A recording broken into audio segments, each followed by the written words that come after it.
এই ধরনের অঙ্ক মান নির্ণয়ের বীজগণিতের a plus one by a equal to three হলে a cube plus one by a কিউবের মান কত, এখানে অপশন দেওয়া আছে।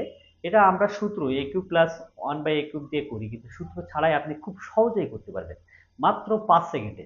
সেজন্য আপনাকে কি করতে হবে, যে মানটা দেয়া থাকবে সেই মানটাকে কিউব করবেন। তো এখানে মান 3 দেওয়া আছে, তাই 3 পাওয়ার কিউব বা ঘন করবেন। এখন এখানে আর এখানে এই চিহ্নটা খেয়াল করবেন, যদি দুইটা প্লাস হয় তাহলে এখানে মাইনাস দিতে হবে। এরপরে মাইনাসের পরে এই যে মানটা দেওয়া ছিল এটাকে 3 গুণ আকারে লিখবেন, অর্থাৎ 3 গুণ করলে 3, আর এই মানটা লিখবো এবার 3।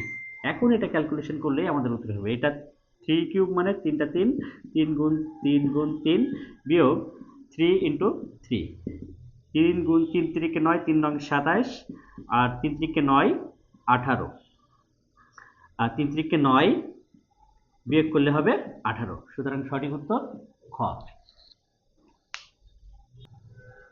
আগের অঙ্কটি যদি বুঝে থাকেন তাহলে এই অঙ্কটি করে কমেন্টসে উত্তরটি জানান, এবং আমার পেজটি যদি ভালো লাগে অবশ্যই ভিডিওটি শেয়ার দিয়ে পাশে থাকবেন, লাইক কমেন্ট করে সাথে থাকবেন।